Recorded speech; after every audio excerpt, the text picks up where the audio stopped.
During the night, the enemy shelled Odesa again. The defenders shot down 2 Russian cruise missiles launched from the Black Sea in the direction of seaport Pivdenny. The city is still eliminating the consequences of yesterday's attack. The military facility, the cemetery and 2 residential buildings were damaged as a result of missile strikes the day before. The 16-story apartment building caught fire and it took over 2 hours to extinguish it. 8 people were killed, including 3-month-old baby girl, and another 11 people were wounded. Behind my back is what the occupiers call a military facility. What they hit today with their high-precision weapons. That's what they call a military facility. During the night, Russian troops also shelled the Pavlohrad district in Dnipropetrovsk region. 2 missiles destroyed a production building of the industrial enterprise.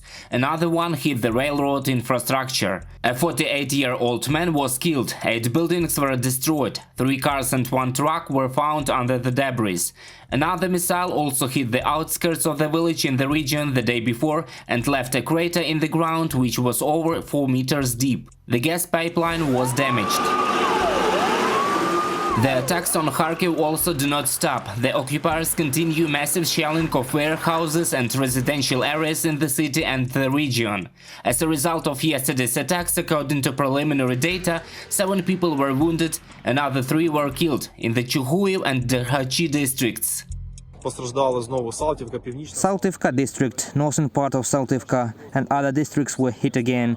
Our state emergency service units and emergency ambulance services are working on an intensified regime, evacuating the wounded and eliminating the consequences of shelling and destruction. The enemy troops are attacking the border communities of Bilopilya, Novoslobidska and Putyvl in the Sumy region from the territory of Russia. The day before, as a result of artillery shelling, all the windows and doors in the psychoneurological boarding school in the village Atinske were blown out. The territory and the yard of this institution were damaged. Fortunately, everyone is alive and well. No people were wounded. There were also ordinary village houses, residential areas shelled in the village of Boyaro Vejachi. Unfortunately, a cow was killed. In the Donetsk region, the enemy continues to concentrate its main efforts in the direction of Sloviansk-Kramatorsk and is attempting to advance on the city Hulai-Pole. He is actively conducting assault and search operations to identify weaknesses in the Ukrainian defenses. In the Donetsk and Taurida directions, the enemy is using mortars, artillery and multiple rocket launchers along the entire line of contact to influence the positions of our troops. On the Avdiivka direction, it is increasing the anti-aircraft defense system.